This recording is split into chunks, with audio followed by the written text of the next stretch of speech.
एक दबंग पुलिस अफसर था। रिश्वत लिए बिना मैं कोई काम नहीं करता था। जल्द से मैं किसी पर यकीन नहीं करता था। भ्रष्टाचार की बहती गंगा में मैं पूरा डूबा हुआ था। लड़कियां मेरी कमजोरी थी।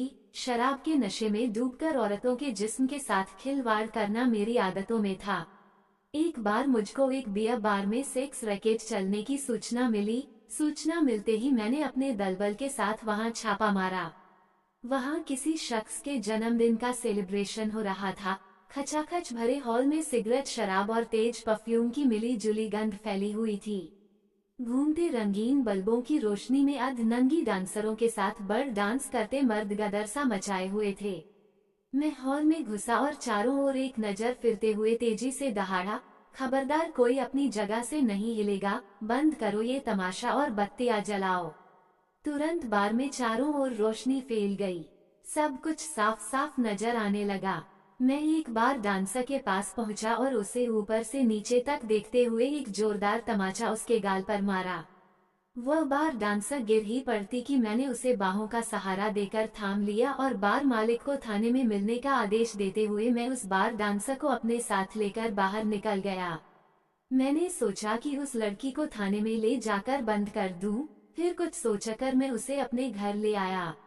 उस रात वह बार डांसर नशे में चोर मेरे बिस्तर पर ऐसी सोई जैसे कई दिनों से न सोई हो। दूसरे दिन मैंने उसे नींद से जगाया और गर्मागर्म चाय पीने को दी। उसने चालाक हिरनी की तरह बिस्तर पर पड़े पड़े अपने चारों ओर नजर फेरी। अपने आप को महफूज जान उसे तसल्ली हुई।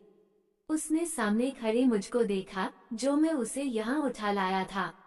मैं उस बार डांसर से पुलिसिया अंदाज में पेश हुआ तो वह सहम गई, मगर जब मैं थोड़ा मुस्कुराया तो उसका डर जाता रहा और खुलकर अपने बारे में सब कुछ सच बताने लगी कि वो उत्तराखंड की रहने वाली है।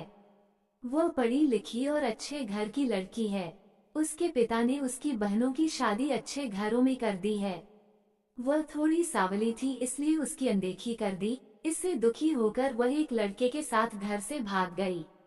रास्ते में उस लड़के ने भी धोखा देते हुए उसे किसी और के हाथ बेचने की कोशिश की। वो किसी तरह से उसके चुंगल से भागकर यहाँ आ गई और पेट पालने के लिए बार में डांस करने लगी। मैं बोला, तुम्हारे जैसी लड़कियां जब रंगे हाथ पकड़ी जाती हैं तो यही बोलती हैं कि वे बेकसूर हैं। ठीक है, तुम्हारा केस थाने तक नहीं जाएगा, बस तुम्हें मेरा एक काम करना होगा, मैं तुम्हारा ख्याल रखूंगा। मुझे क्या करना होगा? उस बार डांसर के मासूम चेहरे पर चालाकी के भाव तैरने लगे थे। मैंने उसे घूरते हुए कहा, तुम मेरे लिए मुखबिरी करोगी। उस बार डांसर को अपने बचाव का कोई उपाय नहीं दिखा। वह बेचारी का भाव लिए एकटक मेरी ओर देखने लगी। मैं पकड़ी गई लड़कियों से मुखबिरी का काम कराता था। लड़कियां भेजकर मैं मुर्गा फंसाता था। पकड़े गए अपराधियों से केस रफा दफा करने के एवज में उनसे हजारों रुपए वसूलता था। शराब के नशे में कभी कभी तो मैं बाजारों औरतों को घर भी लाने लगा था, जिसके चलते मेरी पत्नी मुझे छोड़कर मायके में रहने लगी थी। इस बार डांसर को भी मैं यही सोचकर लाया था कि उसे इस्तेमाल करके छोड़ दूंगा, पर इस लड़की ने ना जाने कौन सा जादू किया जो मैं अंदर से पिघला जा रहा था। मैंने पूछा, तुम्हारा नाम क्या है? रेखा। जानती हो मैं तुम्हें यहाँ क्यों लाया हूँ? जी नहीं, क्योंकि थाने में औरतों की इज्जत नहीं होती। तुम्हारी मोनालिसा सी सूरत देखकर मुझे तुम पर तरस आ गया है। मैंने जितनी लड़कियों को अब तक देखा है उनमें एक वो वाली अपील दिखी और मैंने उनसे भरपूर मजा उठाया, मगर तुम्हें देखकर मेरी बातों से अब तक चालाक रेखा भाग चुकी थी। यह आदमी अच्छी नौकरी करता है, मगर स्वभाव से लंपट है, मालदार भी है, इसे साध लिया जाए। रेखा ने भोली बनने का नाटक करते हुए चाल चली। मैं क्या सचमुच मोनालिसा सी दिखती हूँ? रेखा ने पूछा। तभी तो मैं तुम्हें थाने ना ले जाकर यहाँ ले आया हूँ।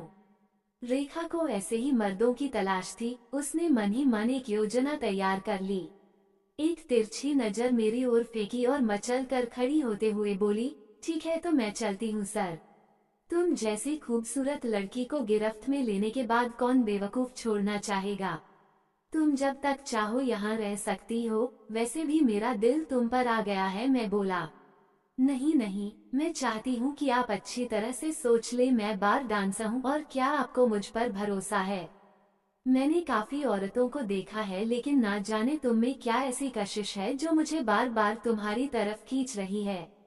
तुम्हें विश्वास ना हो तो फिर जा सकती हो। रेखा एक साथीर खिलाड़ी थी।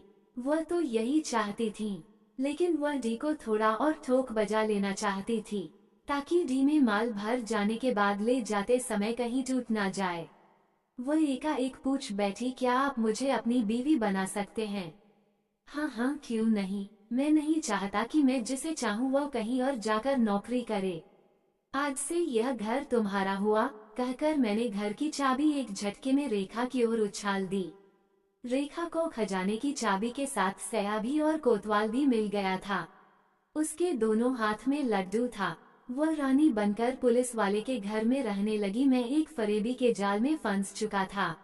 अगले दिन रेखा ने मुझको फिर फड़कना चाहा कि कहीं मैं उसके साथ केवल इस मौज ही करना चाहता हूँ या फिर वाकई में इस मसले पर गंभीर हूँ। कहीं मैं उसे मसल कर छोड़ ना दूं, फिर तो उसकी बनी बनाई योजना मिट्टी में मिल जाएगी। रेखा घड़ियाली आंसू बहाते हुए कहने लगी, मैं भटक कर गलत रास्ते पर चल पड़ी थी। मैं जानती थी कि जो मैं कर रही हूँ वह गलत है, मगर कर भी क्या सकती थी। घर से भागी हुई हूँ ना, और तो और मेरे पापा ने ही मेरी अनदेखी कर दी, तो मैं क्या कर सकती थी। मैं घर नहीं जाना चाहती, मैं अपनी जिंदगी से हारी हुई हूँ। रेखा, तुम अपने रास्ते से भटक कर जिस दलदल की ओर जा रही थी, वहाँ से निकलना नामुमकिन है। तुमने अपनी मन की नहीं सुनी और गलत जगह फंस गई। खैर, मैं तुम्हें बचा लूंगा, पर तुम्हें मेरे दिल की रानी बनना होगा, मैं उसे समझाते हुए बोला। तुम मुझे भले ही कितना चाहते हो, लेकिन मैं तुम्हारे साथ नहीं रह सकती। मैं बार डांसर बनकर ही अपनी बाकी की जिंदगी काट लूंगी। तुम मेरे लिए अपनी जिंदगी बर्बाद मत करो। तुम एक बड़े अफसर हो और मैं बार डांसर, मुझे भूल जाओ। रेखा ने अंगड़ाई लेते हुए अपने नैनों के बाण ऐसे चलाई कि मैं घायल हुए बिना नहीं रह सका।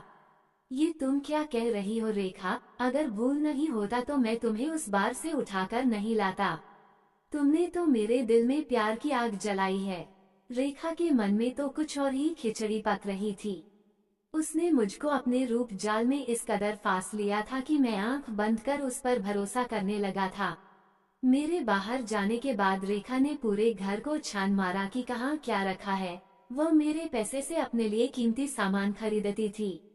मुझको कोई शक ना हो इसके लिए वह पूरे घर को साफ सुथरा रखने की कोशिश करती थी। मुझको भरोसे में लेकर रेखा अपना काम कर चुकी थी। अब भागने की तरकीब लगाते हुए एक शाम उसने मेरी बाह में झूलते हुए कहा, एक अच्छे पति के रूप में तुम मिले, इससे अच्छा क्या हो सकता है। मैं तो जिंदगी भर तुम्हारी बनकर रहना चाहती हूँ, लेकिन कुछ दिनों से मुझे अपने घर की बहुत याद आ रही है। मैं तुम्हें भी अपने साथ ले जाना चाहती थी, मगर मेरे परिवार वाले बहुत अड़ियल हैं। वह इतनी जल्दी तुम्हें अपनाएंगे नहीं। मैं चाहती हूँ कि पहले मैं वहाँ अकेली जाऊँ। जब वे मान जाएंगे तब उन लोगों को सरप्राइज देने के लिए मैं तुम्हें खबर करूँगी। तुम गाड़ी पकड़कर आ जाना। ड्रेसिंग टेबल पर एक डायरी रखी हुई है, उसमें मेरे घर का पता, फोन नंबर लिखा हुआ है। बोलो, जब मैं तुम्हें फोन करूँगी तब तुम आओगे ना? क्यों नहीं जाने मन, अब तुम ही मेरी रानी हो। तुम जैसा ठीक समझो करो। अब तुम कहोगी तब मैं छुट्टी लेकर चला आऊंगा, मैं बोला। रेखा चली गई। हफ्ते महीने बीत गए, मगर ना उसका कोई फोन आया और ना ही संदेश।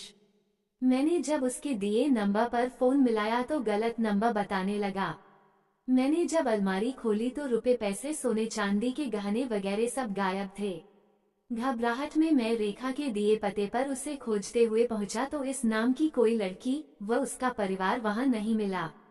मैं वापस घर आया, फिर से अलमारी खोली, देखा तो वहाँ एक छोटा सा पर्चा रखा मिला, जिसमें लिखा था, मुझे खोजने की कोशिश मत करना, तुम्हारे सारे पैसे और गहने मैंने पहले ही गायब कर दिए हैं।